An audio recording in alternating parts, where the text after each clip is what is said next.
Ya, pemirsa, kita mulai dari informasi yang pertama untuk Anda. Presiden Prabowo Subianto mengunjungi Sekolah Rakyat Menengah Atas SRMA 10 Margaguna Jakarta Selatan. Prabowo menyatakan semua anak-anak harus menjalani pendidikan dengan fasilitas yang baik walaupun terkendala masalah ekonomi. Presiden Prabowo Subianto meninjau langsung Sekolah Rakyat Menengah Atas SRMA 10 Margaguna Jakarta Selatan. Kedatangan Presiden Prabowo disambut Menteri Sosial Saifullah Yusuf dan Wakil Menteri Sosial Agus Jabo. Para pelajar juga menyambut kedatangan Presiden dengan berbagai penampilan seperti tarian dan juga nyanyian. Dan selanjutnya Prabowo melakukan belusukan singkat mengelilingi sekolah rakyat dan berinteraksi dengan para siswa.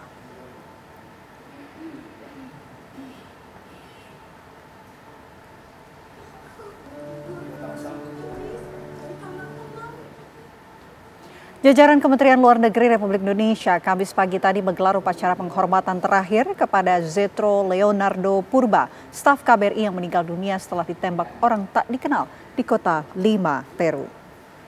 Jenazah almarhum penata Kanselerai Muda Zetro Leonardo Putra dipulangkan ke tanah air pada Selasa 9 September 2025. Usai disemayamkan di Rumah Duka Sentosa RSPAD Jakarta, jenazah almarhum Zetro disemayamkan beberapa saat di Gedung Pancasila Kementerian Luar Negeri untuk menerima penghormatan terakhir dari jajaran Kementerian Luar Negeri Republik Indonesia.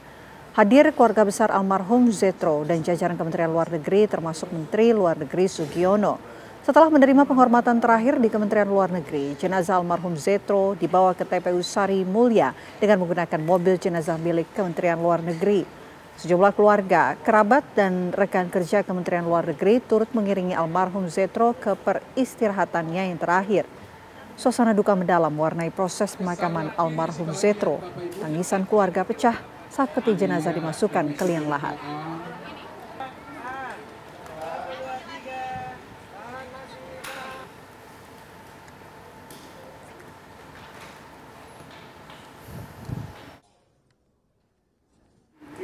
Lisa Mariana hari ini memenuhi panggilan penyidik Bareskrim Polri terkait laporan Ridwan Kamil dalam kasus dugaan pencemaran nama baik. Kasus pencemaran nama baik yang menyeret Lisa Mariana kembali berlanjut. Hari ini Lisa hadir ke Bareskrim Polri untuk menjalani pemeriksaan. Pemeriksaan ini terkait dengan laporan mantan Gubernur Jawa Barat Ridwan Kamil yang namanya dicemarkan oleh tuduhan Lisa sebagai ayah biologi seorang anak berinisial CA. Kuasa hukum Lisa, John Boy Nababan, menegaskan kehadiran kliennya kali ini merupakan bukti itikat baik untuk memberikan keterangan. Sebelumnya Lisa Mariana sempat 2 kali mangkir dari panggilan penyidik.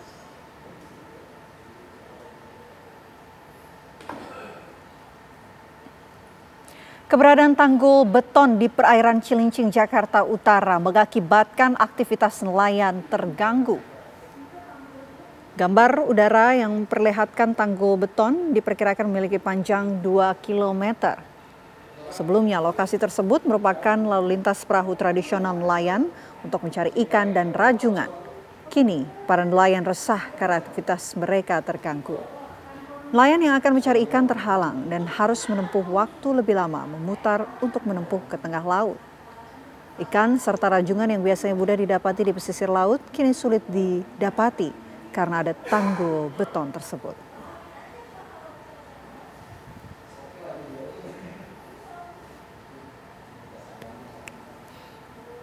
Pencarian korban hilang akibat banjir bandang di Nagekeo, tim SAR gunakan peralatan secara manual. Pasca diterjang banjir bandang, tim SAR gabungan terus melakukan pencarian 4 warga yang dinyatakan hilang di Kecamatan Mauponggo, Kabupaten Nagekeo, NTT. Dalam 3 hari terakhir, tim SAR gabungan menyisiri aliran sungai untuk melakukan pencarian dengan menggunakan peralatan manual. Kebutuhan alat berat selain untuk membantu proses pencarian korban yang hilang juga dapat membuka akses jalan yang putus dan menyebabkan 18 desa kini masih terisolir. Sementara itu, tim Basarnas bersama TNI menemukan seorang bayi berusia 14 bulan warga desa Sawu, korban banjir bandang dalam kondisi meninggal dunia. Kepala Basarnas Maumere, Fatur Rahman, mengatakan bocah malang ini ditemukan di bawah material pohon besar yang terbawa arus banjir. Hingga kini jumlah korban jiwa dalam tragedi banjir bandang Mauponggo mencapai 5 orang. Sementara 4 warga lainnya masih dinyatakan hilang.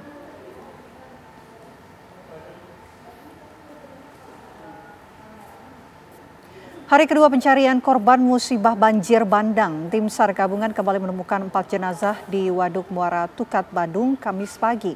Keempat jenazah yang seluruhnya perempuan ini ditemukan di rawa-rawa terbawa arus banjir. Memasuki hari kedua operasi pencarian dan penyelamatan korban banjir bandang, tim SAR gabungan memfokuskan pencarian dari titik awal kejadian hingga Waduk Muara Tukat, Bandung. Di pencarian hari kedua ini, sebanyak 4 jenazah korban banjir ditemukan di Waduk Muara Tukat, Badung. Awalnya, tim mendapat laporan dari nelayan adanya penemuan 2 jenazah di rawa-rawa Muara Tukat, Badung. Setelah dilakukan evakuasi, 2 jenazah lainnya kembali ditemukan petugas. Keempat jenazah yang ditemukan seluruhnya adalah perempuan.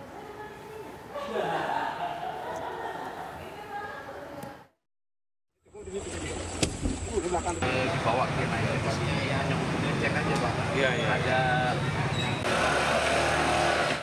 Kita akan update situasi terbaru dari Denpasar, Bali. Sudah ada rekan kami Alfani Syukri di sana. Selamat malam Alfani, informasi terbaru bagaimana proses pencarian korban-korban di sana? Ya, kan analisa dan juga pemirsa dapat saya kabarkan hingga malam ini proses pencarian terhadap para korban yang dikabarkan yang dilaporkan hilang oleh pihak keluarganya sendiri ini masih dalam proses, di mana di tempat saya mengabarkan ini merupakan ruko-ruko di mana merupakan korban yang ikut tergerus oleh banjir pada Rabu kemarin. Dan saat ini pihak pemerintah Provinsi Bali sendiri telah mengerahkan sebanyak 4 alat berat untuk melakukan pembongkaran ruko-ruko tersebut, di mana nantinya akan dibongkar sebanyak 5 hingga 6 ruko yang ada di belakang saya ini. Namun dari permintaan pihak keluarga sendiri menyatakan bahwa meyakini bahwa korban masih berada di lokasi reruntuhan tersebut, sehingga petugas dari TNI maupun Polri juga terus melakukan pengerukan terhadap ruko-ruko di belakang saya saat ini. Dan dapat saya kabarkan bahwa hingga saat ini pihak BNPB sendiri telah mengeluarkan data resmi sebanyak 14 orang menjadi korban meninggal dunia akibat banjir yang menimpa Bali pada Rabu kemarin, dan 2 orang dinyatakan hilang. Alfani, lalu bagaimana juga dengan proses penanganan korban lainnya yang terdampak dari banjir? Kemana saja kemudian mereka ini dievakuasi?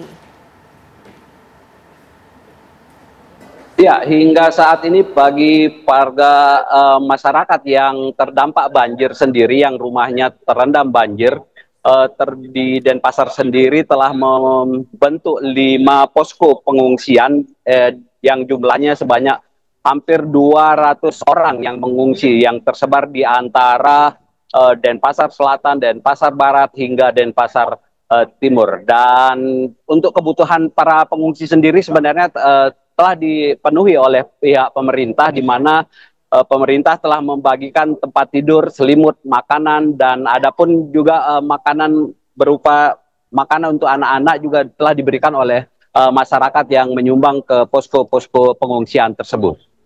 Alfani Syukri melaporkan langsung dari Denpasar, Bali. Terima kasih, tetap jaga keselamatan Anda.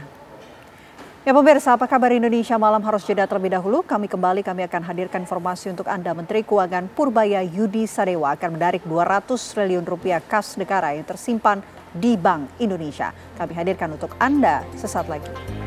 Menteri Keuangan Purbaya Yudi Sadewa akan menarik 200 triliun rupiah kas negara yang tersimpan di Bank Indonesia. Dana tersebut akan ditempatkan di perbankan untuk mendorong pertumbuhan ekonomi melalui penyaluran kredit di perbankan. Menteri Keuangan mulai menjalankan kebijakan keuangan untuk mendorong pertumbuhan ekonomi. Kebijakan tersebut menyasar pada mekanisme pasar.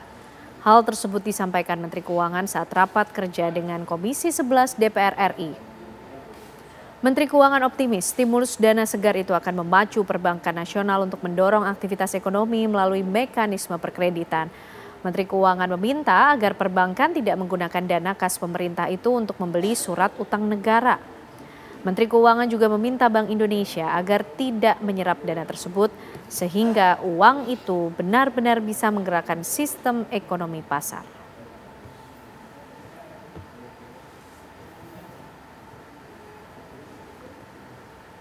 Pemerintah melalui Danantara mengajak para konglomerat turut andil membangun negeri. Melalui Patriot Bond, negara menargetkan dana cair 50 triliun rupiah yang akan digunakan untuk membiayai proyek energi. Sejumlah pengusaha menyambut baik penerbitan Patriot Bond. Namun, apa risiko surat utang negara ini? Benarkah rawan dijadikan asuransi politik untuk kelangsungan bisnis semata?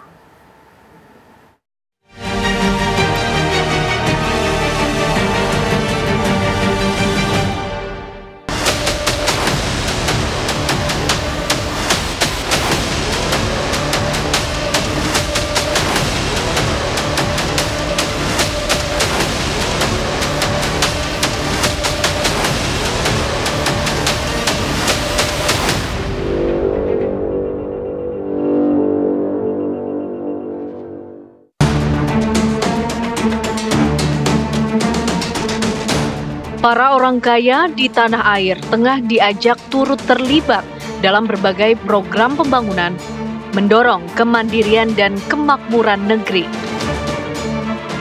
Pemerintah melalui Danantara sedang membuka skema supaya pengusaha nasional menyalurkan pengabdiannya dengan menerbitkan Patriot Bond. Patriot Bond merupakan instrumen pembiayaan strategis yang lazim digunakan berbagai negara, seperti India, Jepang, dan Amerika Serikat. Tujuannya memperkuat pembiayaan nasional. Dengan Patriot Bond, para konglomerat di negeri ini memiliki wadah bergotong royong menyatukan kekuatan ekonomi.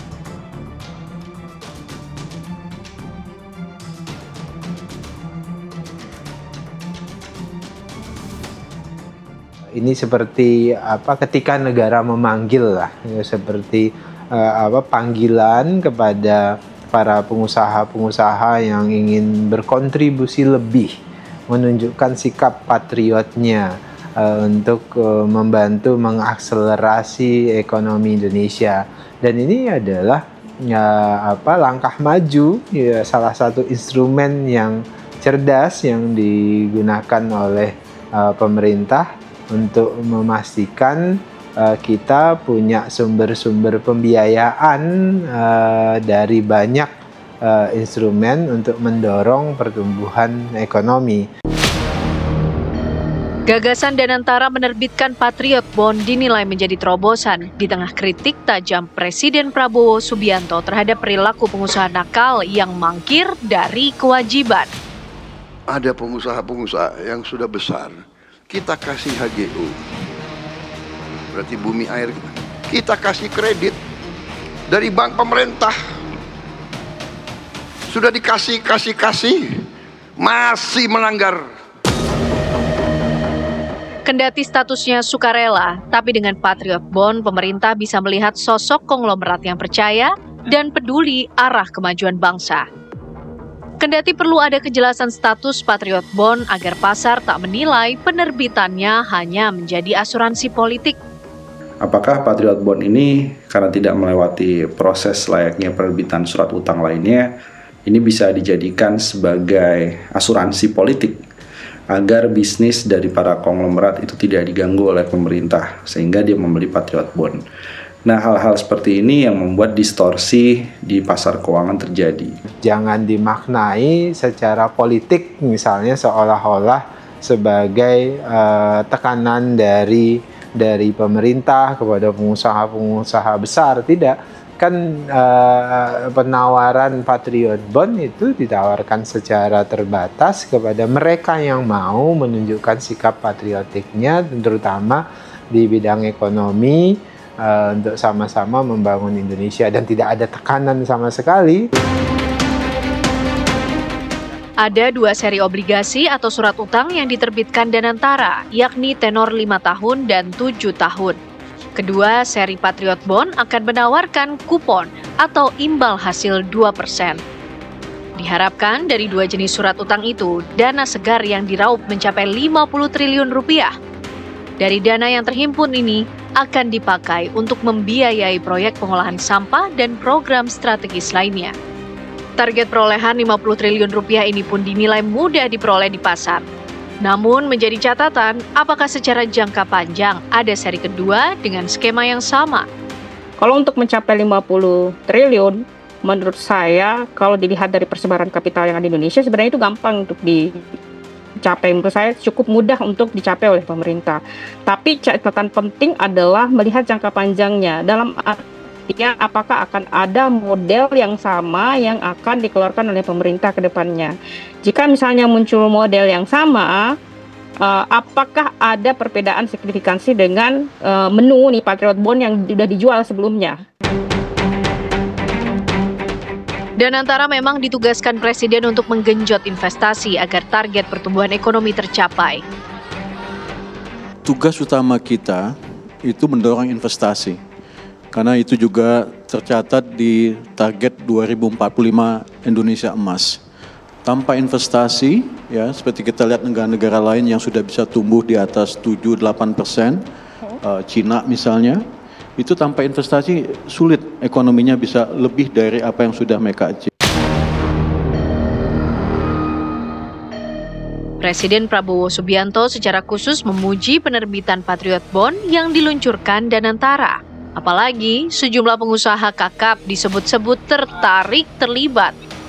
Dari apa yang disampaikan Pak Presiden dan yang diperjuangkan oleh Pak Rosam. Bagus sekali tadi kinerja Danantara. Jadi itu bukti kepercayaan kepada negara, kepercayaan kepada Presiden Prabowo dan Danantara, dan sudah bisa dirasakan. Bagus sekali tadi Bapak Presiden sangat mengapresiasi kinerja Danantara. Tapi di balik penerbitan Patriot Bond, tanya mengemuka. Apa resiko surat utang perdana yang dirilis Danantara itu? Seberapa tertarik dunia usaha membeli Patriot Bond? Apalagi tingkat kupon jauh di bawah suku bunga acuan Bank Indonesia yang berada di kisaran 5,8% serta lebih rendah dari obligasi pemerintah sejenis dengan imbal hasil 6,1%.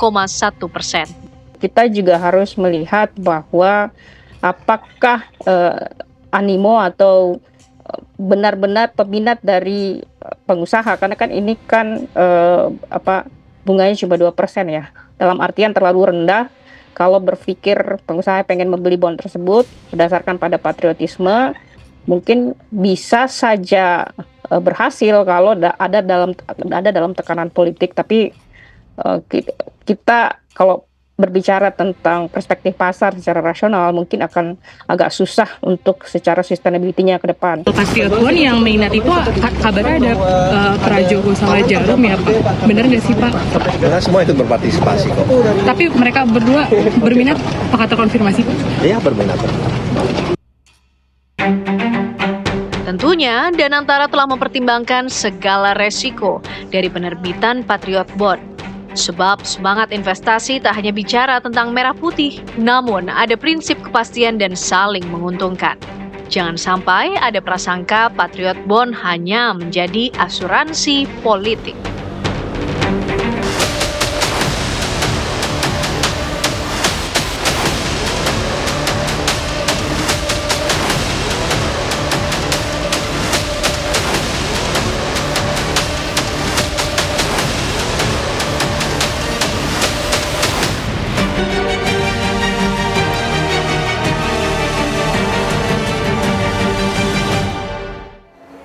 Pemirsa, tongkat estafet Menteri Keuangan telah resmi berpindah dari Sri Mulyani ke Purbaya Yudi Sadewa. Dan begitu banyak PR untuk Menteri Keuangan untuk merealisasikan pesan dari Presiden Prabowo Subianto. Menkeu pun juga telah melangsungkan RDP bersama dengan Komisi 11. Lalu akankah Menkeu yang baru mampu untuk memberikan gebrakan ataupun juga kebijakan sehingga bisa lepas dari bayang-bayang Sri Mulyani? Kami hadirkan untuk Anda pembahasannya pemirsa usai jeda.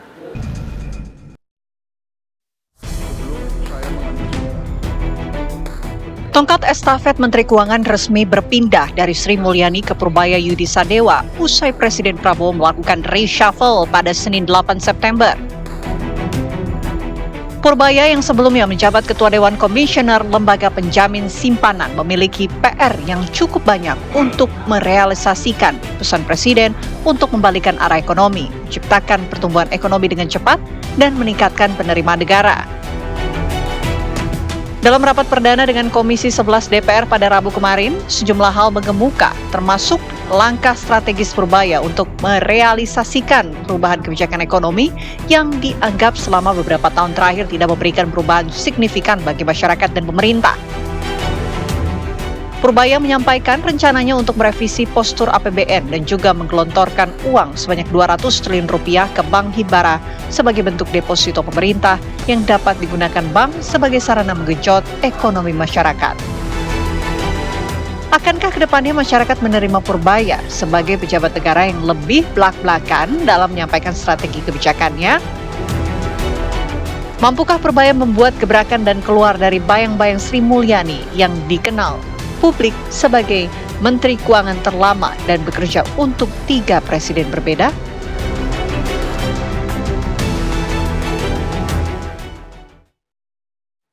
Ya, pemirsa, tongkat estafet Menteri Keuangan ini resmi berpindah dari Sri Mulyani ke Purbaya Yudi Sadewa setelah Presiden Prabowo Subianto melakukan reshuffle Kabinet Merah Putih pada Senin kemarin.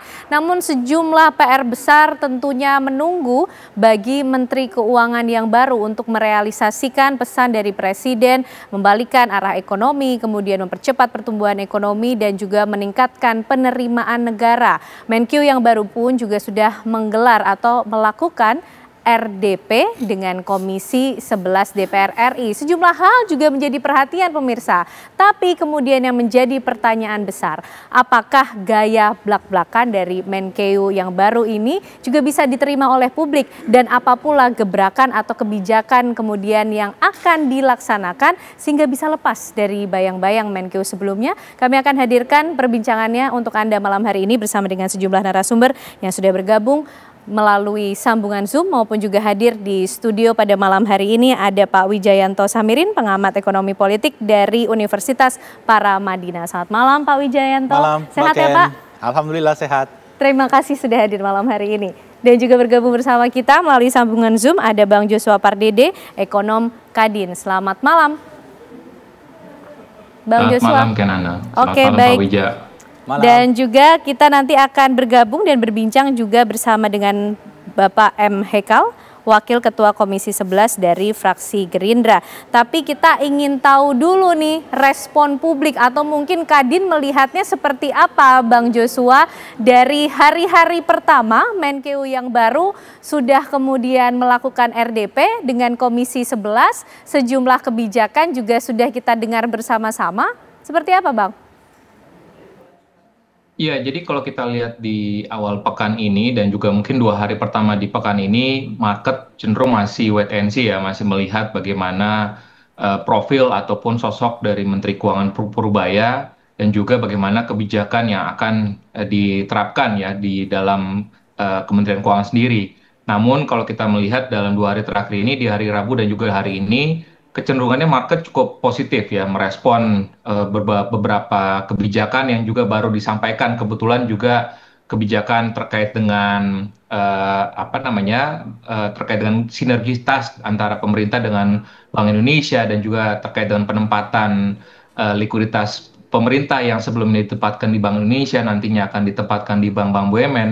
Ini cenderung memberikan dampak positif ya kepada pasar. Jadi memang secara umum kami melihat bahwa tentunya sekalipun memang di awal-awal Menkyu yang baru ini memberikan statement yang cukup optimis ya terkait dengan dalam 3 bulan Indonesia akan terang, lalu juga dalam terkait dengan ataupun pertumbuhan ekonomi akan bisa dicapai 6-7%. Kami melihat bahwa ini suatu hal yang positif di satu sisi, namun tentunya dalam perspektif investor ini perlu juga dalam komunikasi terkait dengan investor ini perlu juga dikelola dengan baik. Artinya mengelola ekspektasi itu juga penting ya buat para investor. Dan yang lebih terpenting lagi kalau kita melihat dari sisi profilnya, tentu ini 2 hal yang berbeda ya antara Bu Sri Mulyani dengan Menkyu Purbaya. Tentu ini tentu akan ada persamaan dari kedua profil Menteri Keuangan ini, namun juga ada perbedaan yang cukup berbeda, yang cukup mencolok ya, di mana ya kalau kita bicara dalam hal yang tadi disampaikan bahwa hampir 15 tahun terakhir ini, bagaimana Ibu Sri Mulyani menjaga fiskal Indonesia itu cukup prudent ya. Sekalipun memang kita tahu bahwa banyak ketidakberuntungan juga ya, ekonomi Indonesia diliputi dengan ketidakberuntungan ataupun kondisi global yang tidak stabil, namun prinsip prudent ataupun kehati-hatian itu tetap dipertahankan. Ya, bahkan kalau kita melihat sekalipun kita di 2020-2021 ya, fiskal defisit kita dilonggarkan sampai dengan 6% terhadap PDB. Nah, ini pemerintah berhasil membalikan ataupun mengkonsolidasikan fiskal ini 1 tahun sebelum ya masa pelonggaran itu berlangsung gitu ya. Jadi artinya lebih cepat dari waktunya. Dan ini mungkin yang kalau kita lihat dari sisi profilnya Pak Purbaya yang cenderung cukup melihat pertumbuhan itu yang harus digenjot ya. Jadi tentunya kami kalau lihat dari sisi bagaimana para pelaku usaha melihatnya mungkin ini suatu hal yang positif ya, tapi tentunya dari sisi investor ya khususnya di pasar keuangan juga perlu mempertimbangkan kehati-hatian dalam menjaga fiskal ya, karena tentunya para investor ini yang pemegang surat utang negara ini pun juga nantinya akan melihat apakah nanti arah fiskal Indonesia ini apakah akan dengan tadi agresivitas fiskalnya ini apakah akan fiskal defisitnya akan dilebarkan di atas 3% atau tidak? Tentunya ini akan menjadi pertanyaan. Namun kalau kita mendengar di RDP dengan Komisi 11 dan juga pernyataan beliau juga sepertinya masih akan tetap dijaga, namun belanjanya yang akan dipercepat dan juga ditingkatkan produktivitasnya seperti itu. Baik, kita sampai situ dulu Bang Joshua. Kalau Pak Wijayanto mungkin punya pandangan yang berbedakah melihat baru menghitung hari Pak, ini Menkyu yang baru kemudian sudah coba mengkomunikasikan apa yang kira-kira akan menjadi ini gebrakankah Pak Wijayanto atau gimana? Ya, saya sepakat dengan Mas Joshua ya. Jadi terlepas dari kinerja Bu Sri Mulyani yang sebenarnya cukup bagus dalam konteks menjaga disiplin fiskal, tetapi memang kondisi fiskal kita jauh dari menggembirakan karena memang ada begitu banyak hal yang di luar kemampuan seorang Menteri Keuangan untuk mengatur sesuatu. Jadi ada tekanan kanan kiri lah. Jadi siapapun yang menjadi Menteri Keuangan, ketika dia tidak mempunyai keleluasaan untuk menjalankan perannya sesuai dengan teknokrasi yang benar, ada tekanan sana-sini, maka akan sulit. Nah, kembali, Pak Purbaya sebenarnya sosok yang tidak asing bagi mereka yang bergelut di market gitu ya. Tapi untuk peran sebagai Menteri Keuangan, ini game yang totally berbeda dengan game ketika beliau di Dana Reksa, Deputi Menteri atau LPS. Bahkan itu juga disampaikan sendiri oleh Pak jadi Purbaya. Masyarakat dan dunia usaha, investor masih wait and see. Memang ada beberapa catatan di awal ini sebelum nanti kita membahas substansi kebijakannya ya. Tetapi gaya bicara beliau yang belak-belakan ala pengamat itu mestinya harus dikurangi. Kenapa? Karena seorang Menteri Keuangan apa yang disampaikan itu dicatat, diingat oleh investor lokal maupun global. Dan ini sudah menjadi separuh kebijakan. Tinggal ditulis dan tangan. Jadi harus hati-hati mengeluarkan statement. Ada bagusnya ketika kemudian Pak Menteri minta maaf atas statement-statement yang beliau sampaikan. Tapi kemudian seolah-olah diulang lagi. Dalam RDP dengan DPR kemarin, itu kan sebenarnya banyak hal yang sifatnya komunikasi yang menurut saya belum perlu dikeluarkan. Boleh saya lanjutkan ya? Misalnya, terkait dengan rencana ke depan, ada banyak hal yang dia sampaikan, tapi yang paling penting adalah menggelontor likuiditas, 200 triliun ke bank, kemudian bank bisa menggelontorkan ke real sektor. Kemudian beliau juga ada kecenderungan menyalahkan menteri sebelumnya, ada kecenderungan menyalahkan presiden sebelumnya. Kemudian ada harapan di situ agar BI itu tidak menyerap likuiditas itu lagi dalam bentuk SRBI begitu. Ini hal-hal yang menurut saya seharusnya jangan dikeluarkan di publik sekarang. Kenapa? Ini meng-create turbulensi perdebatan yang tidak perlu. Harusnya dibahas dulu apakah di KSSK setelah solid baru dikeluarkan. Ini kan posisi BI jadi nggak enak karena seolah seperti disalahkan. Seolah seperti SRBI yang dikeluarkan oleh BI itu menyedot likuiditas. Padahal tertuduh gitu kalau kata padahal publik, BI sebagai otoritas moneter dia punya formulasi tersendiri bagaimana mengatur likuiditas ekonomi kita. Jadi ada banyak hal yang harusnya dibahas dulu di ruang-ruang meeting tertutup, kemudian baru dikeluarkan. Sekarang ini saya menilai masih prematur. Semoga Pak Purbaya seperti sehari yang lalu kemudian memahami ada beberapa hal yang harus direvisi terkait style komunikasinya. Oke. Semoganya baru satu, apakah kemudian ada harapan dan semoga yang lain? Di segmen berikutnya kita akan membahas untuk Anda pemirsa, termasuk kita ingin tahu apa kemudian yang dibahas bersama dengan Komisi 11 DPR. 2 hari berturut-turut pemirsa melakukan RDP dengan Menkeu yang baru. Usai jeda akan kembali untuk Anda.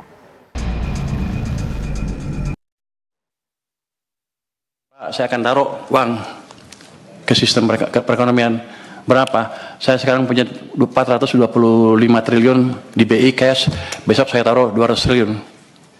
Sudah jalan belum? Sudah jalan belum? Sudah jalan? Lagi dijalankan. Kalau itu masuk ke sistem, dan saya nanti sudah minta ke Bank Sentral, jangan diserap uangnya. Biar aja kalau Anda menjalankan kebijakan moneter, kami dari sisi fiskal yang menjalankan sedikit. Tapi nanti mereka juga mendukung. Artinya, ekonomi akan bisa hidup lagi. Nanti itu sisi private side dari kebijakan moneter, dari kebijakan fiskal. Oke, pemirsa, tadi sudah Anda simak atau saksikan bersama apa kemudian yang disampaikan oleh Menteri Keuangan yang baru Purbaya Yudi Sadewa pada saat RDP dengan Komisi 11 DPR RI. Nah, langsung kita konfirmasi lewat Wakil Ketua Komisi 11 dari fraksi Gerindra, ada Bang M. Hekal. Selamat malam, Bang Hekal.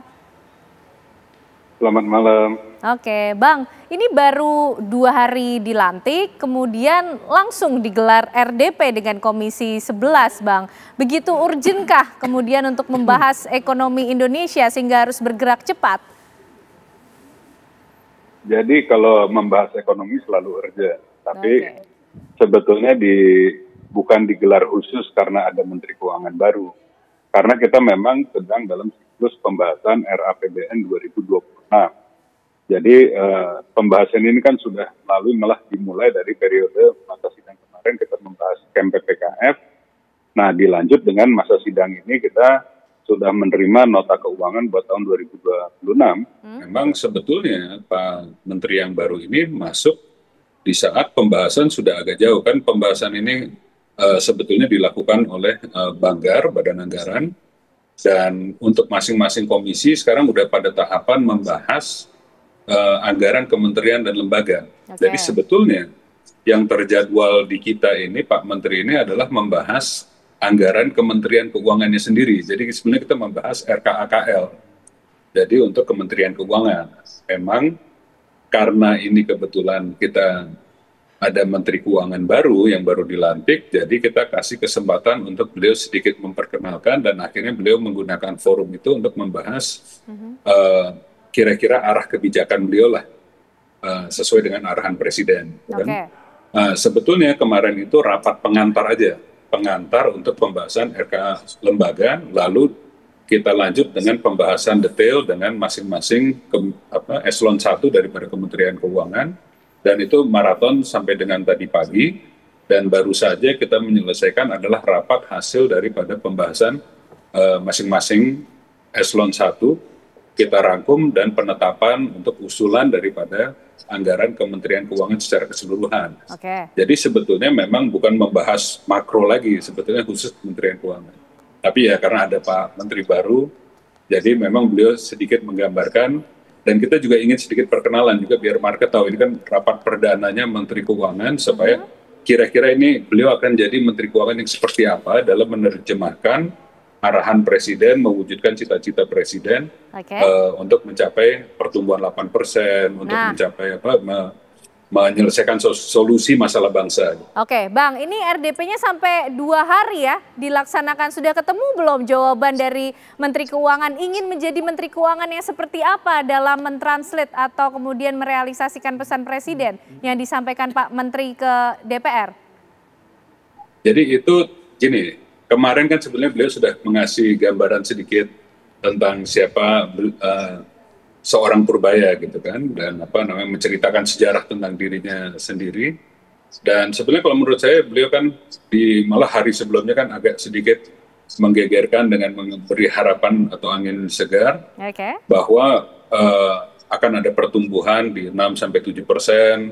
Insya Allah generasi ke depan akan sibuk mencari kerja dan bisa makan enak, supaya nanti kan ini sebenarnya dalam konteks kita baru-baru saja ada puncak daripada kekecewaan masyarakat terhadap kinerja atau kondisi perekonomian yang dihadapi, dan itu malah berdampak kita semua mengalami, apalagi kita di DPR kan juga mengalami imbasnya.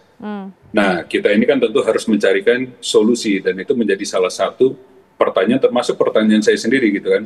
Bagaimana Anda, kan kita semua sama-sama tahu Bu Sri Mulyani sudah menjadi Menteri Keuangan yang cukup lama, dan menurut kita juga kinerjanya bagus. Nah sekarang, tapi kan pada akhirnya masyarakat merasakan tekanan ekonomi yang cukup berat. Sehingga kemarin rasanya dengan kondisi yang dengan begitu mudah mereka bisa marah kepada para pejabat, para DPR dan seterusnya. Nah tentu kondisi ini kan harus kita perbaiki, dan sebetulnya kan yang diinginkan oleh Presiden adalah perbaikan untuk nasib bangsa, nasib generasi penerus. Dan itu kan sudah diwujudkan, sudah dirancang dalam cita-cita, asta-cita yang sudah direncanakan. Nah sekarang bagaimana beliau akan mewujudkan itu? Nah kan akhirnya disampaikan bahwa beliau akan melihat masalahnya adalah kekeringan di dalam perekonomian kita, dan beliau akan menyalakan mesin itu mesin moneter dan mesin fiskal. Yang di bawah kendali beliau itu kan fiskal. Nah itu akan diguyur dengan likuiditas. Baik. Kira-kira itu, makanya 200 ini langkah pertama. Gitu. Baik. Bang Joshua, mungkin merespon apa yang kemudian menjadi isi dari RDP Menteri Keuangan yang baru, Purbaya Yudi Sadewa dengan DPR itu seperti apa tadi? Langkah awalnya lewat mengguyur 200T. Ya, saya pikir memang ini suatu inovasi yang cukup baik ya dari Kementerian Keuangan, dan juga tentunya sinergi dengan Bank Indonesia ya. Artinya kalau kita melihat beberapa hari sebelumnya pun juga sudah ada kesepakatan antara pemerintah dan juga Bank Indonesia dalam artian ada skema-skema untuk burden sharing quote and quote ya, dalam artian kepemilikan SBN yang dimiliki oleh BI ini akan dibagi dua ya, sharingnya kuponnya bagi dua dengan pemerintah. Namun juga kalau kita melihat dari sisi penempatan dana pemerintah di perbankan BUMN ini pun juga tadi juga disampaikan oleh Pak Haikal, memang ini memberikan tadi ya likuiditas ataupun tadi menyalakan mesin gitu ya. Tapi pertanyaannya kemudian adalah apakah likuiditas itu nantinya akan bisa langsung digelontorkan ya ke masyarakat ataupun ke lapangan usaha, ke UMKM, di tengah kalau kita melihat kondisi di lapangannya, di sisi pembelinya ataupun bayarnya ataupun permintaannya sedang mengalami pelemahan. Di mana kalau kita melihat dari sisi permintaannya, daya beli kelas menengah lagi mengalami penurunan. Lalu juga kalau kita melihat survei Bank Indonesia, indeks kepercayaan konsumen yang baru dirilis, ini menunjukkan bahwa adanya kekhawatiran bahwa terkait dengan ketersediaan lapangan pekerjaan saat ini dan juga 6 bulan ke depan. Artinya memang permasalahan lapangan pekerjaan itu masih menjadi permasalahan inti ya. Dan ini belum jadi salah satu solusi untuk menjawab dua hal tersebut di masyarakat dalam hal sisi permintaan. Nah, oleh sebab itu memang perlu dikombinasikan lagi dengan berbagai kebijakan di sisi permintaannya untuk bisa lebih optimal lagi kebijakan yang akan segera dilakukan oleh Kementerian Keuangan tersebut. Baik. Pak Wijayanto, punya pandangan lainkah mengenai melihat apa yang terjadi dinamika ketika kemarin RDP Komisi 11 dengan Menteri Keuangan Purbaya dan juga kebijakan awal yang disampaikan? Ya. Pertama terkait 200 triliun dana pemerintah di BI yang akan ditarik, kita juga harus mengusulkan ya agar Menteri Keuangan ekstra hati-hati. Karena dana pemerintah yang 450 triliun itu kan mayoritas adalah SAL, sisa anggaran lebih, yang biasanya dipakai oleh pemerintah untuk nalangi biaya operasional, APBN, ketika penerimaan dari pajak belum masuk. Karena kita paham bulan pertama, kedua, ketiga, tahun tertentu, hampir setiap tahun, itu selalu uang pajak belum masuk, tapi spending harus sudah keluar. Berjalan, ya. Inilah uang itu dimanfaatkan. Harus dipastikan bahwa dana itu memadai.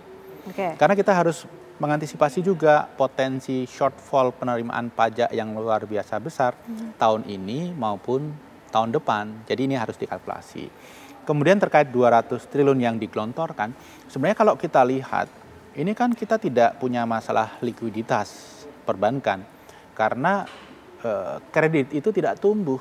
Ya. Kenapa? Seperti yang disampaikan oleh Pak Yosua tadi, situasi ekonomi tidak kondusif, kemudian dari sisi demand juga tidak kondusif, sehingga banyak pengusaha itu tidak melakukan ekspansi. Ketika kemudian digelontorkan, apakah betul ini bisa kemudian terserap ke real sektor? Jangan-jangan kemudian ini justru kembali ke BI, dibelikan SRBI oleh bank-bank tersebut. Ya mereka untung karena bunga yang 200 triliun ini hanya 2%, SRBI 6% lebih. Jadi perlu mekanisme pengawasan supaya ini sesuai dengan rencana. Kembali kalau kata-kata yang dipilih oleh Pak Menteri itu kurang tepat. Di bagian mananya tuh Pak? Ketika di RBDP beliau mengatakan saya akan minta Bank Indonesia supaya tidak menyerap likuiditas di pasar. Kan tidak boleh pakai kata minta karena seolah-olah ini di bawah begitu. Jadi memang pilihan kata harus ekstra hati-hati. Saya rasa beliau akan cepat belajar seperti yang sudah kita lihat beberapa hari ini. Kemudian juga begini, ketika 200 triliun itu sudah digelontorkan ke perbankan, kalau ini harus menerapkan bunga diskon, ini kan pengawasannya sulit. Ya. Bank pun belum tentu mau memanfaatkan uang itu. Karena salah-salah suatu saat bisa menjadi temuan. Bisa diaudit BPK, bisa menjadi temuan KPK. Misalnya ada salah sasaran dan lain sebagainya. Karena ini tidak pakai bunga pasar, artinya ini ada cost yang ditanggung negara. Ini ada uang negara. Bank swasta menurut saya akan berat hati untuk bisa menjalankan ini. Bank Himbara akan menjalankan tapi dengan berat hati juga. Oke, baik, menarik nih untuk kita bahas berikutnya. Bagaimana kemudian langkah yang tepat untuk mengawasi kebijakan ini betul-betul efektif dilakukan. Tapi sebelumnya pemirsa, kami ajak Anda bergabung dengan rekan kami Samsul Ma'arif di Makassar untuk melihat bagaimana sih sebetulnya respon publik terhadap Menteri Keuangan yang baru, Purbaya Yudi Sadewa. Samsul Ma'arif, silakan. Baik, Ken dan Wirsa. Benar sekali seperti yang kita ketahui bahwa salah satu kementerian yang diresafel oleh Presiden Prabowo adalah Kementerian Keuangan, yang mana saat ini Kementerian Keuangan berganti ke Purbaya Yudi Sadewa yang sebelumnya dijabat Sri Mulyani. Nah, ada gebrakan baru yang dikeluarkan oleh Menteri Purbaya Yudi Sadewa dengan menggelontorkan dana sebesar 200 triliun rupiah ke BUMN, ke Bank BUMN. Kita akan minta tanggapan dari warga seperti apa. Apakah sebenarnya kebijakan ini dianggap sudah tepat di masyarakat kah atau seperti apa? Saat ini sudah bersama saya di sini dengan siapa namanya? Muhammad Asri. Dengan Muhammad Asri.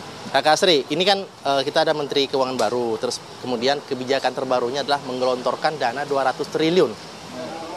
Kira-kira apakah ini kebijakan dianggap cukup paskah untuk kondisi sekarang ini seperti apa? Iya, tentu kalau kita melihat situasi kita pada hari ini memang pada dasarnya kita berada pada gejolak yang memang begitu terkait stabilitas memang perlu diperhatikan secara serius. Nah, memang ada pun yang memang disampaikan oleh Menteri baru kita itu juga menjadi perlu perhatian serius untuk kita semua di kalangan umum, baik pun dari masyarakat sipil juga dan masyarakat Indonesia pada umumnya. Tapi ini juga perlu kita melihat secara kehati-hatian karena jangan sampai dalam proses pertimbangan Pak Menteri tersebut itu tidak berlandaskan atas dasar kepentingan rakyat Indonesia. Nah, ini juga perlu dilihat di situ. Tetapi kita optimis saja kalau memang ini niat baik ya kita mendukung itu. Tetapi lagi-lagi hal yang seperti ini harus lebih melihat kepada rakyat Indonesia kita hari ini karena masih banyak sekali tantangan-tantantangan di bawah sana ya, diantaranya ya UMKM juga perlu dilihat itu. Kalau kita melihat ya karena saya juga berlatar belakang dari masyarakat adat, banyak tuh masyarakat adat yang hari ini memang perlu kita coba dorong juga, baik dari sisi pemerintahannya, baik itu pun dari sisi dukungan pertumbuhan ekonomi mereka, karena memang murni mereka berbasis kearifan lokal yang memang hari ini mereka lakukan, sehingga itu memang juga perlu perhatian serius terkait pengelolaan negara kita, khususnya menteri baru hari ini. Mungkin begitu, Kak. Berarti memang harus ada pengkajian lebih awal ya sebelum melakukan kebijakan menggelontorkan dana 200 triliun itu ya? Ya, memang harus ada pengkajian, harus ada riset terlebih dahulu. Jangan seolah-olah kita harus menetapkan hal yang demikian. Memang harus pengkajian, karena kita tahu memang stabilitas ekonomi Indonesia hari ini kan masih di bawah ini. Jadi memang kita perlu meningkatkan. Tetapi ya harus ada pertimbangan yang mendasar untuk melihat situasi itu. Jangan sampai jangan sampai komitmen atau kesepakatan yang hari ini dibuat oleh pemerintah itu lebih condong merugikan kepada masyarakat itu sendiri. Dan kita tahu hari ini kita juga melihat bahwa ya yang dimana masyarakat perlu perhatian serius oleh pemerintah. Baik, terima kasih. Kakak Srina, satu lagi saya akan minta tanggapan kepada satu lagi warga di sini dengan Kakak Wahyu. Kalau Kakak Wahyu tanggapannya seperti apa? Pada dasarnya saya melihat bahwa secara positif ya, ini perlu ini adalah upaya niat baik dari pemerintah. Kita mesti melihat seperti itu, dan pemerintah pasti sudah ada hitung-hitungannya ya. Saya melihat bahwa pemerintah sudah punya kajian dan segala macam. Cuma memang mungkin menurut saya begini, secara positif kita melihat bahwa ini adalah upaya bagaimana pemerintah memanfaatkan sumber daya internal tanpa menaikkan pajak, kemudian tanpa harus berutang ya. Cuma mungkin nanti bagaimana ini dilakukan dengan pengawasan yang baik. Kemudian kembali lagi bahwa masyarakat bisa mendapatkan manfaat sebanyak-banyaknya. Kemudian ini memang ditujukan kepada UMKM, bukan malah dimanfaatkan oleh mungkin pengusaha-pengusaha yang kelas yang butuh dana yang banyak apa segala macam. Jadi, dan yang paling penting adalah transparansi. Ini pemerintah, ya transparansi paling penting, bahwa memang ini sudah pemerintah memastikan ini sudah dalam track yang benar. Baik, terima kasih Kak Wahyu. Kakak Sri, tanggapannya terkait dengan kebijakan yang dikeluarkan oleh Menteri Keuangan yang baru, tentunya kita berharap agar kebijakan ini benar-benar tepat sasaran sehingga bisa lebih membantu kondisi perekonomian masyarakat Indonesia saat ini. Itu dulu, kan informasi kami dari Makassar, kita akan kembalikan ke Anda di Jakarta. Arif, itu tadi kita sudah lihat bersama bagaimana tanggapan dan juga harapan publik ya, tentunya melihat kebijakan awal yang coba disampaikan oleh Menteri Keuangan Purbaya Yudi Sadewa, yang tadi juga sudah sempat kita bahas sedikit mengenai sepak terjang dari Menkeu yang baru ini. Orang teknis, orang lapangan, termasuk juga akankah kemudian bisa merealisasikan pesan Presiden Prabowo untuk mencari pendapatan baru dan concern terhadap pembasmian penyelundupan. Usai jeda pemirsa, kami hadirkan jawabannya untuk Anda. Ada kebijakan dalam negeri yang salah juga, yang utamanya mengganggu kita, karena 90% perekonomian kita didrive oleh domestic demand. Masuki 2025, Januari, Februari, Maret, April, membaik semuanya tiba-tiba, saya pikir udah insaf nih. Pertumbuhan uang sempat mencapai 7% di bulan April. Makanya ketika saran-saran di bulan April saya bilang, kita sudah keluar dari krisis, Indonesia akan cerah. Yang saya nggak tahu, Mei jatuh lagi, Juni jatuh, Juli jatuh, Agustus jatuh ke 0%. Jadi periode perlambatan ekonomi yang 2024 gara-gara uang ketat tadi dipulihkan sedikit, belum pulih penuh, direm lagi ekonominya. Itu dari sisi fiskal dan moneter. BI kita nggak tahu nih pada marah sama saya nggak habis ini. Nanti tetap traktir ya. Pemerintah karena terlambat membelanjakan anggaran, membelanjakan APBN ya, uangnya kan dari Bank Sentral. Beliau rajin narik pajak. Nggak apa-apa, masuk ke Bank Sentral. Kalau dibelanjain lagi, nggak apa-apa. Tapi ini kan nggak. Ditaruh sana santai-santai. Kering sistemnya. Jadi dua sisi mengetatkan kebijakan kita. Bank naruh uangnya di bank, padahal uang kita banyak. BI menyerah sampai 800 triliun, pemerintah pada satu titik sampai 500 triliun sampai lebih di bank sentral. Sistem kekeringan. Yang Bapak rasakan adalah yang kemarin demo itu karena tekanan berkepanjangan di ekonomi karena kesalahan kebijakan fiskal dan moneter sendiri yang sebetulnya kita kuasain. Baik pemirsa, itu hasil analisis bacaan dari Menteri Keuangan Purbaya Yudi Sadewa yang juga coba menjawab dengan kebijakan yang disampaikan dalam RDP. Bang Hekal, apakah kemarin dalam RDP ini Menteri Keuangan cukup menjawab apa yang menjadi pesan dan sesuai dengan keinginan dari Presiden Prabowo Subianto untuk juga fokus pada membasmi penyelundupan dan juga mencari pendapatan baru? Baru di awal sekali ya, itu mungkin baru kupas kulit aja. Memang kita kasihan juga, beliau ini baru duduk, mungkin belum sempat koordinasi dan belum sempat bikin perencanaan dengan betul, malah sudah tengah jalan pembahasan RAPBN. Saya malah, kenapa saya juga menanya kepada beliau ini sebetulnya rencananya Bapak mau seperti apa? Ini kan kita akan mengetok APBN sebentar lagi. Nah, kalau memang ada arah atau cara baru atau hal-hal lain, secara umum mungkin kita harus pilih approach mana. Kalau memang postur kita nggak banyak berubah, berarti kan cara kita misalnya mengumpulkan pajak. Jurus-jurus apa yang mau kita lakukan? Pesan saya kepada beliau kemarin itu kan, mungkin kita jangan menakut-nakutkan rakyat dengan misalnya kita mau kejar dengan APH dan seterusnya untuk menarik pajak gitu kan. Kita cari cara-cara yang humanis, tapi kita bisa mencapai target kita. Nah, apalagi kalau memang yang pandangan beliau adalah ekonominya kekeringan. Banyak juga yang berpendapat selama ini bahwa kita kurang likuiditas di dalam perekonomian kita. Bahkan money supply kita tidak cukup untuk memenuhi kebutuhan daripada GDP kita. Sehingga kalau memang teorinya begitu, ekonomi yang sedang kering, orang-orangnya lagi sedang pada susah, kekurangan likuiditas, terus mau diserap pajak lagi. Yaitu kan orang lagi lapar, terus mau diminta makanannya, kan kira-kira begitu. Nah, kalau memang teorinya kita mau buyur dulu ya, ini kan angin segar. Mudah-mudahan kalau orang yang lagi kenyang, dimintain kan mungkin nggak segitu marah gitu kan. Nah, mudah-mudahan apa yang beliau lakukan, ini kan banyak jalan menuju Roma. Nah, mudah-mudahan bisa beliau cari jalan yang baik dan bijak yang kira-kira bisa mencapai cita-citanya Pak Presiden. Oke, baik Bang Joshua, kalau dari Kadin sendiri melihat bagaimana fokus dari Menteri Keuangan Purbaya Yudi Sadewa untuk membasmi penyelundupan dan juga mencari pendapatan baru untuk merealisasikan apa yang menjadi pesan dari Presiden Prabowo Subianto. Seperti apa Bang Joshua? Ya, kalau kita melihat dari sisi penyelundupan ataupun perdagangan ilegal, saya pikir memang perlu ada pengawasan di lapangan, penguatan di lapangan. Ya, tentunya dari sisi Dirjen Bea Cukai ini juga sudah perlu melakukan pengawasan di laut, perbatasan, dan juga pelabuhan dan juga bandara utama.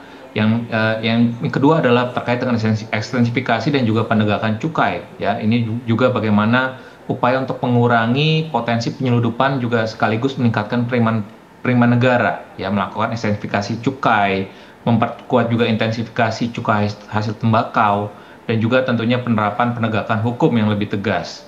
Yang terkait dengan penerimaan, ya, terkait dengan penerimaan negara, sumber-sumber penerimaan negara yang baru, saya pikir memang masih banyak yang bisa kita optimalkan, ya. Reformasi perluasan basis pajak, pemerintah sudah menyelesaikan misalkan core tax system, ini perluasan basis pajak, dan juga compliance risk management. Ya, yang kedua juga kalau kita melihat bagaimana pemerintah mendorong untuk bisa meningkatkan potensi perpajakan dari shadow economy. Ya, ini sudah cukup banyak juga disampaikan oleh Ibu Menteri Keuangan sebelumnya, ya, terkait dengan bagaimana opportunity atau potensi shadow economy ini. Lalu juga pajak digital, ya, ekonomi ini juga saya pikir bisa diupayakan juga. Dan juga yang berikutnya lagi adalah melakukan optimalisasi penerimaan dari sumber daya alam. Ya, ini juga. Tapi lebih penting lagi, ini statement yang cukup positif ya dari Pak Purbaya juga kemarin adalah karena logika dari penerimaan negara itu adalah bagaimana pemerintah mendorong dulu pertumbuhan ekonominya. Ya, dengan mendorong pertumbuhan ekonominya, dengan sendirinya tentunya penerimaan perpajakan pun juga akan mengikuti di belakangnya. Jadi tentunya pemerintah di awal-awal ini perlu memberikan insentif, ya dengan fiscal space yang ataupun ruang fiskal yang terbatas ini, tentunya pemerintah tadi disampaikan oleh Pak Hekal bahwa pemerintah berkoordinasi dengan Komisi 11 perlu mencari titik tengah, ya ada program prioritas, tapi juga perlu memberikan ruang-ruang fiskal, khususnya untuk memberikan insentif fiskal di jangka pendek ini tadi untuk bisa memberikan booster untuk tadi yang mau cari kerja, yang untuk memberikan meningkatkan daya beli agar tadi confidence levelnya meningkat, agar confidence level untuk pengusaha pun juga meningkat, sehingga harapannya kombinasi dari semuanya itu pun juga akan bisa meningkatkan pertumbuhan ekonomi kita. Oke. Pak Wijayanto tadi menyinggung soal bagaimana sepak terjang dari Purbaya Yudi Sadewa. Orang teknis, orang lapangan, fokus juga untuk membasmi penyelundupan, mencari pendapatan baru. Nampaknya sesuai dengan pesan Presiden Prabowo. Gimana Pak Wijayanto? Ya, saya sangat mendukung upaya untuk menghandle isu shadow economy. Karena ini sudah begitu masif di Indonesia. Studi oleh EY Global itu menempatkan Indonesia di urutan kedua setelah India, negara dengan proporsi shadow economy terbesar. Ini bukan dari 190 negara di dunia ya, tapi dari sekitar 50 negara yang di studi. Kita nomor 2, 23,6% dari GDP itu adalah shadow economy. Artinya kalau kita ukur nilainya 5.500 triliun. Kalau kita berhasil memajaki 10% saja seperti tax ratio kita, ada potensi pajak 500 triliun atau 5% saja 250 triliun. Jadi ada potensi penerimaan negara yang hilang gara-gara aktivitas shadow economy. Tidak hanya itu, aktivitas shadow economy yang sekarang masif itu adalah faktor yang membunuh pertumbuhan real sektor kita, pertumbuhan manufacture kita. Kenapa? Ya mereka melawan produk-produk yang tidak perlu membayar pajak, cukai dan lain sebagainya. Kalau ini bisa didisiplinkan, dan saya berharap Pak Menteri yang baru ini menempatkan ini sebagai prioritas, maka akan dapat tambahan penerimaan pajak yang lebih bagus lagi, penerimaan pajak dari mereka yang melanggar. Jangan menaikkan pajak, karena ini seperti mempanis orang-orang yang selama ini sudah comply. Satu indikator saja, kenapa tekstil kita bangkrut? Salah satunya karena underground economy tadi, selundupan produk-produk TPT, kemudian juga pakaian bekas, selundupan maupun legal, itu mengganggu. Atau berita tentang gudang garam yang kesulitan. Ya, karena rokok ilegal itu sangat masif. Dan khususnya di Jawa Tengah dan Jawa Timur yang menjadi market gudang garam, mereka dibunuh oleh pesaing-pesaing yang tidak membayar pajak dan tidak membayar cukai. Jadi, satu sisi kita meningkatkan pendapatan negara, di sisi lain kita membantu industri yang selama ini comply dengan kebijakan pemerintah. Ini harus jadi prioritas. Nampaknya cukup banyak yang menjadi PR dari Menteri Keuangan yang baru. Kita tunggu, tapi kita juga support kebijakan-kebijakan yang baik tentunya yang bisa memberikan harapan baru untuk masyarakat Indonesia. Terima kasih untuk perbincangan yang luar biasa malam hari ini, Pak Wijayanto, makasih, Mbak Ken, Bang Joshua dan juga Bang Hekal. Terima kasih untuk waktunya dan juga perbincangannya. Sehat selalu semuanya. Usai jeda pemirsa, Apa Kabar Indonesia Malam tentu masih akan kembali hadir untuk Anda dengan informasi dan juga perbincangan lainnya. Usai jeda kami kembali. Ya, sejumlah negara tetangga Qatar termasuk juga dengan Arab Saudi ini telah mengecam keras tindakan serangan Israel yang dilancarkan ke Hamas di Qatar, Doha. Kita akan bahas bersama dengan sejumlah narasumber. Pemirsa, saya akan perkenalkan untuk Anda. Di sebelah kanan saya ini sudah hadir Sofwan Albana, pengamat hubungan internasional. Selamat malam, Mas Sofwan. Sehat?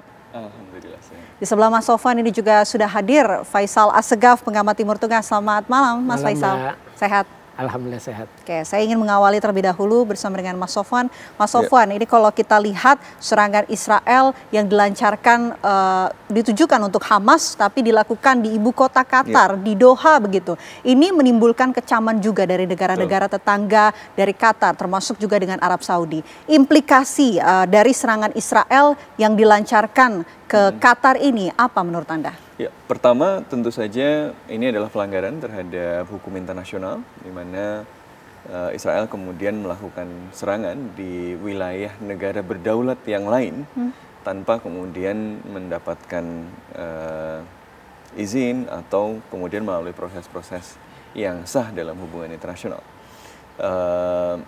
Tentu saja ini menambah lagi daftar pelanggaran hukum internasional yang dilakukan oleh Israel. Kedua, implikasi kawasannya tentu saja serius. Israel pada saat ini sedang mengalami isolasi diplomatik yang semakin tinggi kan. Bahkan Uni Eropa baru saja mengumumkan misalnya beberapa sanksi tambahan. Ben Gvir dan Smotrich kan sekarang tidak bisa ke Eropa karena visanya akan ditolak kalau dia masuk ke Eropa atas permintaan Belanda.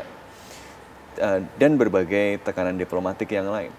Di kawasan dia mencoba membangun hubungan baik selama bertahun-tahun gitu, dengan mencoba menjalin hubungan dengan negara-negara Arab yang lain. Tapi kita menyaksikan tindakan unilateral, sepihak dan menggunakan senjata di wilayah Qatar ini tentu membuat negara-negara Arab ini kemudian jadi berpikir, ini negara yang bisa dipercaya atau tidak. Ini kalau kita mau menjalin hubungan dengan Israel gitu ya, pelan-pelan, jangan-jangan kita juga akan diperlakukan seperti Qatar yang tidak dianggap kedaulatannya juga dan kemudian ditembak. Begitu saja. Padahal baru beberapa bulan yang lalu dalam joint exercise bersama-sama dengan Amerika Serikat dan yang lain-lain itu ada ada Qatar dan ada Israel juga gitu ya, walaupun tidak langsung antara keduanya.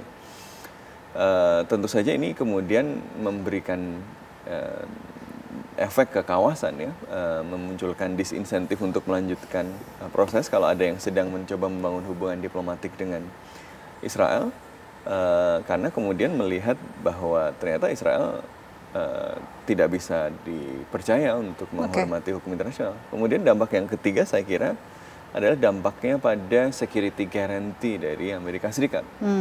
Amerika Serikat adalah negara yang kemudian menjadi penjamin keamanan di kawasan. Mereka memiliki berbagai basis militer di kawasan, termasuk salah satu yang paling besar adalah di Al-Udeid di Qatar ini. Dan ternyata dengan basis militer di Amerika Serikat yang ada di kawasan, yang ada di Qatar ini, yang ternyata mereka tidak mau kemudian melindungi, tidak mau dan tidak digunakan untuk melindungi wilayah Qatar dari serangan Israel. Ini kan kemudian bagi negara-negara Teluk, bagi negara-negara Arab menunjukkan bahwa mau setunduk apapun Anda pada Amerika Serikat, kalau Israel kemudian melakukan sesuatu yang merugikan Anda pun, Amerika Serikat tidak akan membela Anda. Akan tutup mata begitu ya? Security guarantee dari Amerika Serikat itu kemudian tidak dianggap berlaku lagi. Baik, itu tadi implikasi analisa dari Mas Sofwan. Saya bawa ke Mas Faisal. Mas Faisal, benar nggak sih serangan yang dilancarkan Israel ke Doha, Qatar ini bukan serangan yang berasal dari Israel begitu? Karena ada kemiripan kalau kita lihat dengan serangan yang terjadi di Iran. Ya, memang ada beberapa hal yang aneh ya. Ketika Israel mengirim 10 jet tempur, itu jaraknya jauh 1.800 kilo dengan informasi intelijen yang pasti sudah tepat. Kok bisa gagal misi itu kan aneh. Kan sebelumnya kan Israel berhasil bunuh Ismail Haniyah di Teheran. Terus berhasil membunuh pemimpin Hizbullah Hasan Nasrallah. Itu kan artinya data intelijennya sudah sangat akurat. Nah, sedangkan yang kasus di Doha ini kok bisa gagal gitu. Itu.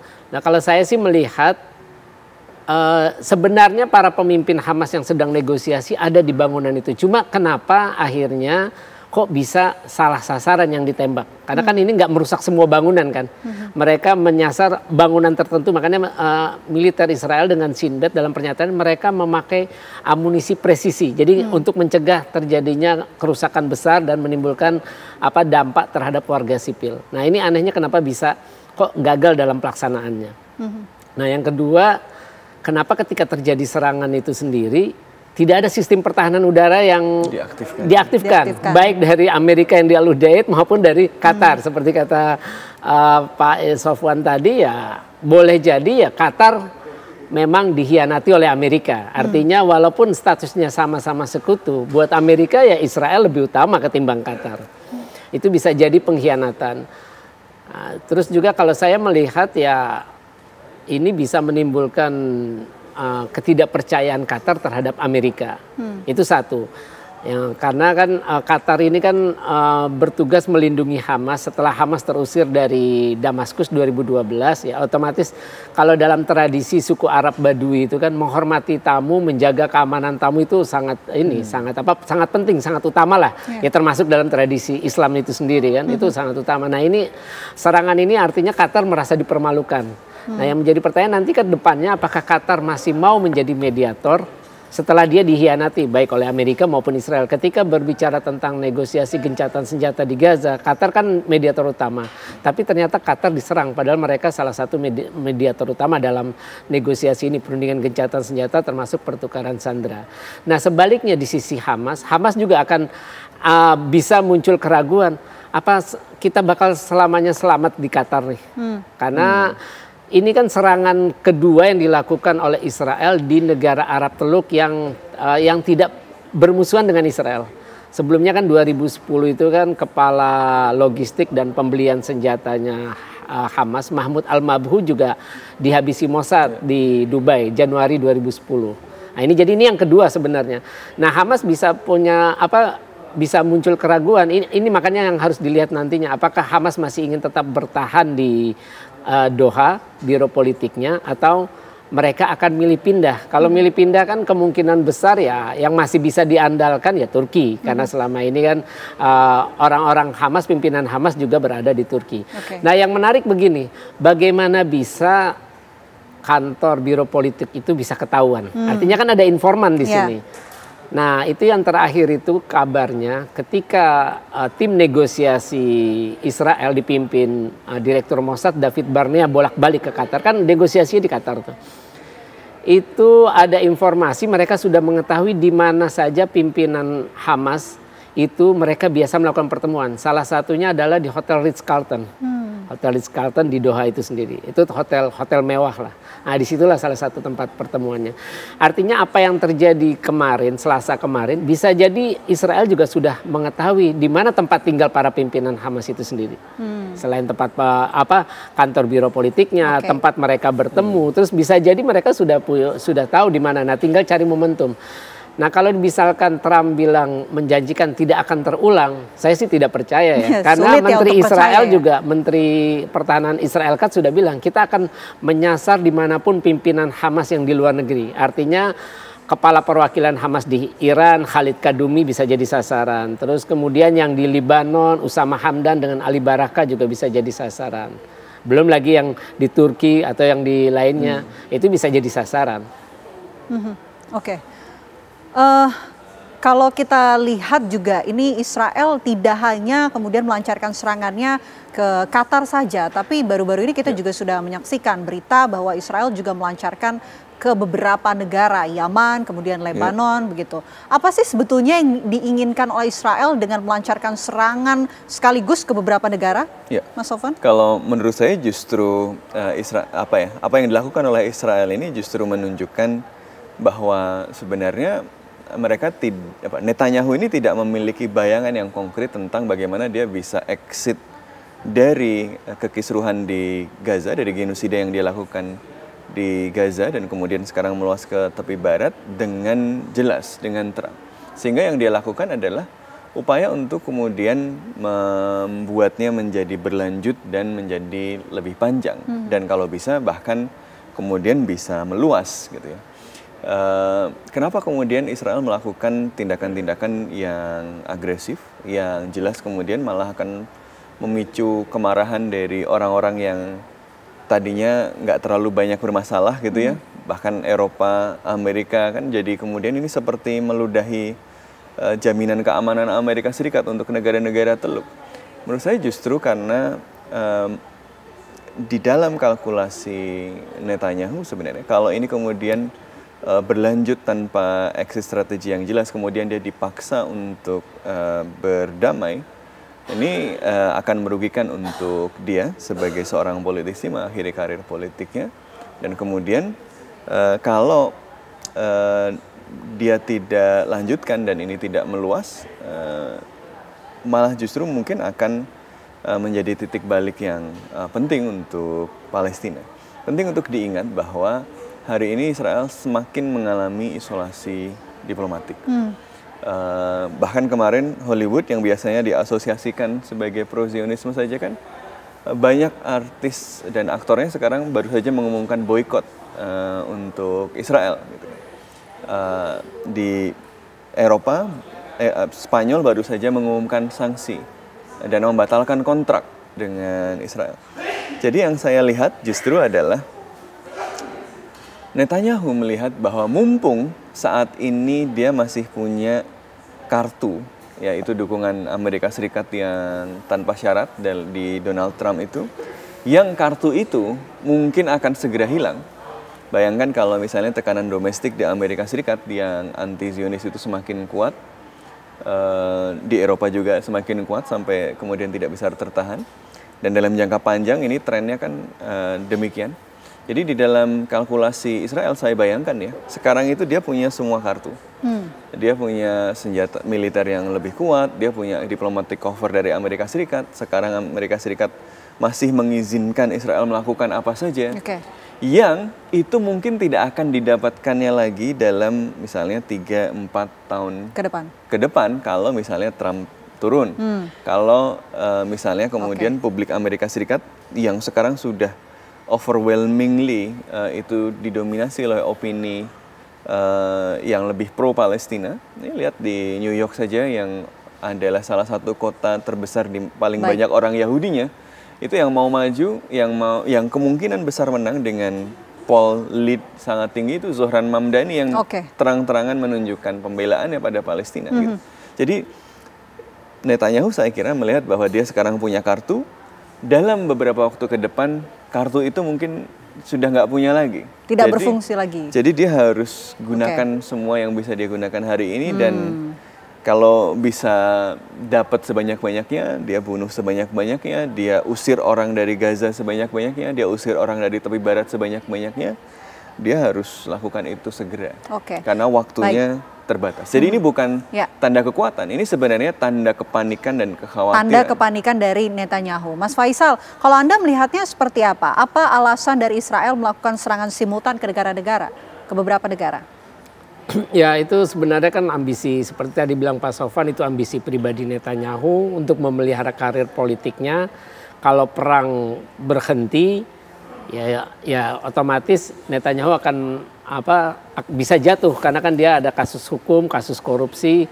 Kemudian juga Netanyahu ingin menunjukkan bahwa ya Israel bisa melakukan apa saja atas dukungan Amerika Serikat. Makanya di Libanon, walaupun sudah ada perjanjian gencatan senjata November tahun lalu, Israel tetap melakukan. Kemudian di Suriah mereka juga bisa bebas melakukan itu dan dia tahu bahwa rezim yang baru di Suriah tidak bisa apa-apa. Terus juga terhadap Yaman walaupun jauh, ya mereka harus melakukan pembalasan itu untuk menjaga harga dirinya bangsa Israel karena terus diserang oleh Al-Husiun. Kita juga ingin tahu dengan adanya serangan-serangan yang dilancarkan oleh Israel ini, bagaimana kemudian nasib dari pembahasan two-state solution, nasib dari perundingan antara Hamas dan juga Israel. Kita akan bahas lengkapnya untuk Anda sesaat lagi pemirsa, tetaplah bersama kami. Anda kembali menyaksikan Apa Kabar Indonesia Malam. Pemirsa, kita lanjutkan diskusi kita. Saya mau ke Mas Sofwan. Mas Sofwan, dengan adanya serangan dilancarkan Israel ke Hamas di Doha, Qatar ini, bagaimana keberlanjutan dari pembahasan solusi dua negara atau two-state solution? Tentu saja salah satu tujuan Israel untuk melakukan serangan ini, selain untuk membunuh pimpinan Hamas, adalah untuk derail atau menghambat atau menggagalkan proses damai. Gitu ya. Kita lihat bahwa ini konon para pimpinan ini kan juga berkumpul sebenarnya untuk membahas tawaran damai yang terakhir gitu ya, kesepakatan yang terakhir yang sebenarnya didorong juga oleh Amerika Serikat kan ya, yang kemudian disodorkan kepada para mediator lalu dibahas oleh Hamas. Nah, jadi saya kira yang kemudian dilakukan oleh Israel ini selain untuk menghabisi para pimpinan Hamas adalah untuk menggagalkan proses perdamaian tersebut gitu ya. Dan kita lihat bahwa Qatar tentu saja kemudian melihat bahwa risiko dan biaya untuk menjadi mediator, dan kita selama ini paham bahwa Qatar adalah salah satu mediator yang paling efektif di dalam menjembatani Hamas dengan kekuatan-kekuatan lain ya, termasuk Amerika Serikat, karena Hamas kan nggak bisa ngomong langsung kan. Amerika Serikat misalnya juga tidak mengakui Hamas sebagai pemerintah yang sah. Jadi dulu Amerika Serikat, terutama dulu zamannya Obama ya, itu kan kemudian yang meminta Qatar untuk menjadi host dari Hamas supaya masih bisa diajak komunikasi, masih bisa kemudian dijangkau kalau ada proses yang perlu kemudian dinegosiasikan.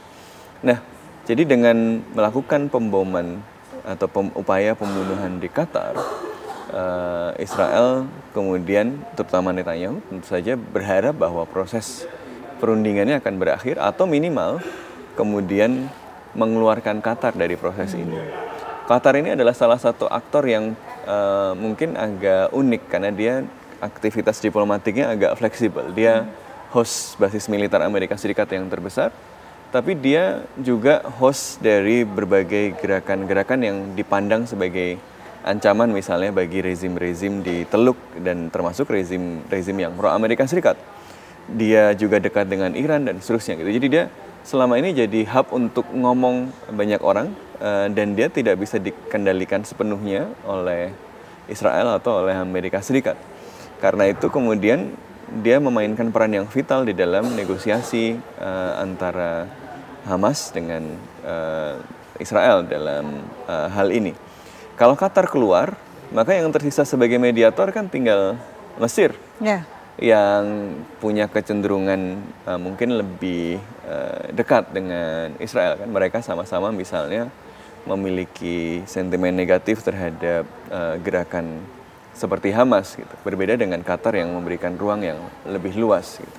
Jadi saya kira salah satu tujuan utamanya memang kemudian menghentikan proses perundingan ini atau setidaknya mengeluarkan Qatar dari proses perundingan ini. Oke, itu tujuannya ya, Mas Faisal. Ya, karena Netanyahu ingin konflik ini berlanjut, ingin perang ini berlanjut, dan kalau bisa dia mengusir dan menyukseskan ethnic cleansing terhadap orang-orang Palestina di Gaza. Oke, Mas Faisal, kalau Hamas ini melihat perundingan dengan Israel sebetulnya seperti apa? Kalau terakhir itu kan posisi Hamas tetap sama. Mereka tidak mau melucuti senjata, mereka juga tidak mau diusir keluar dari Gaza, walaupun mereka setuju ada pemerintahan netral atau teknokrat. Mereka setuju keluar, tapi mereka tidak mau, karena kan kalau misalkan Hamas dilucuti, siapa lagi yang akan melawan Israel? Kan itu untuk menjaga martabat, harkat dan martabat dari bangsa Palestina itu sendiri.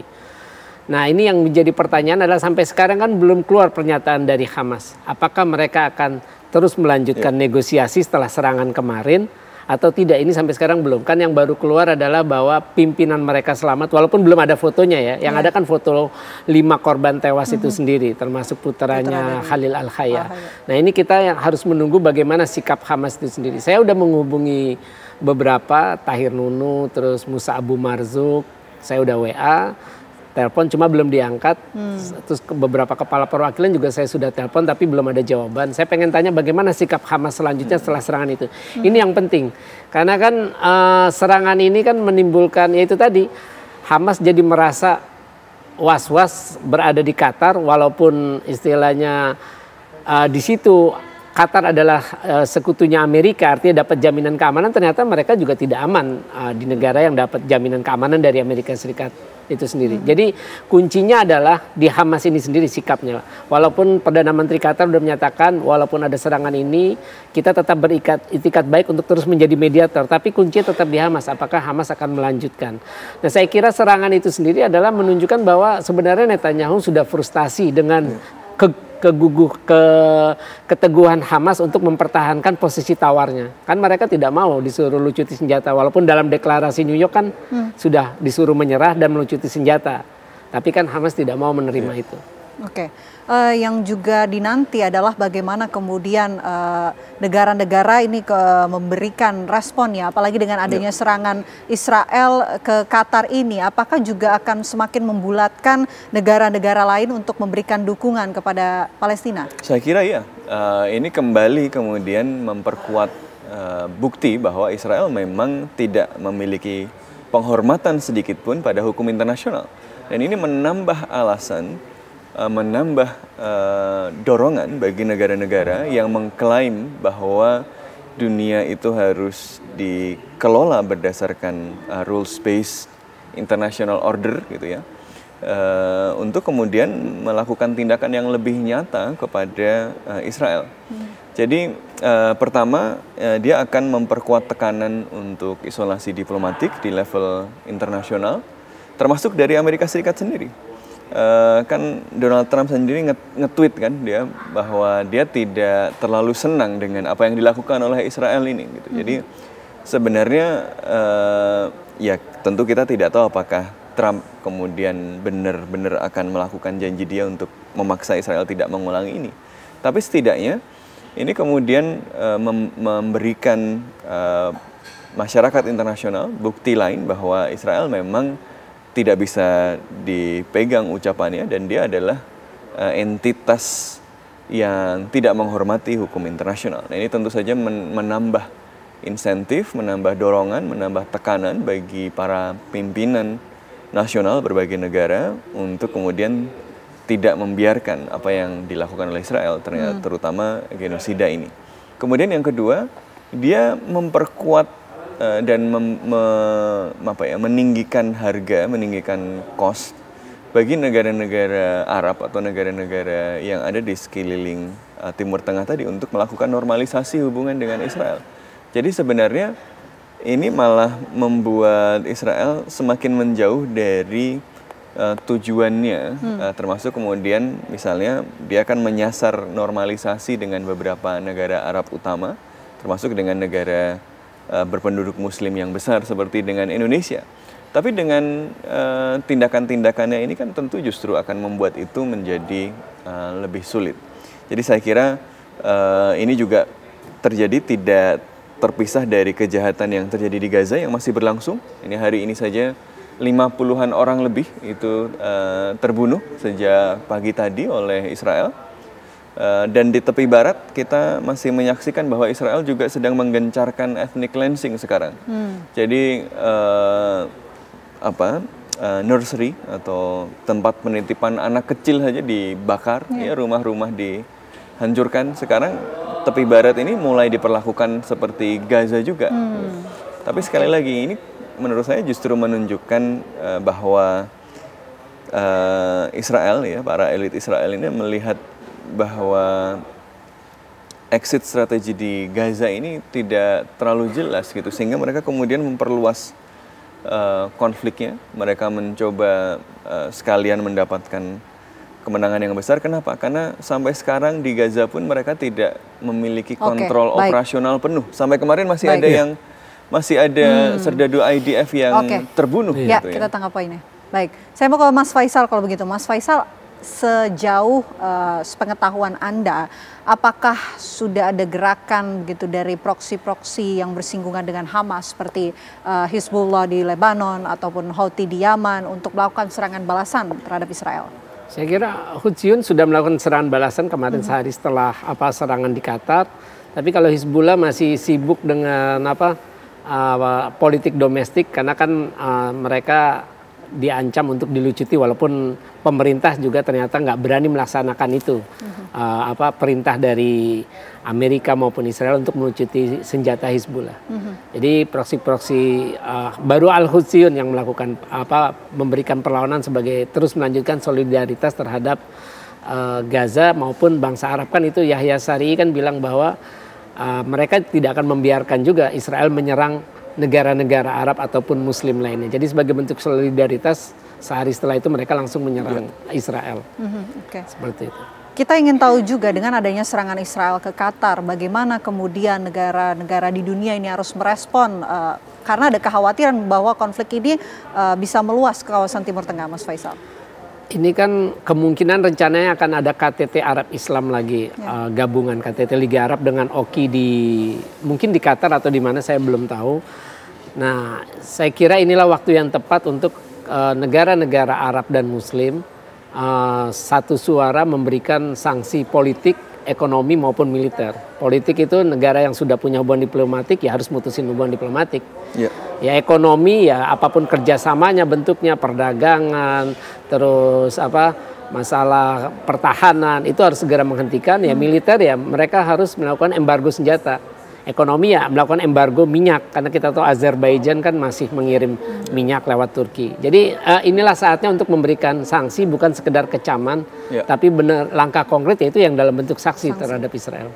Mas Sofwan.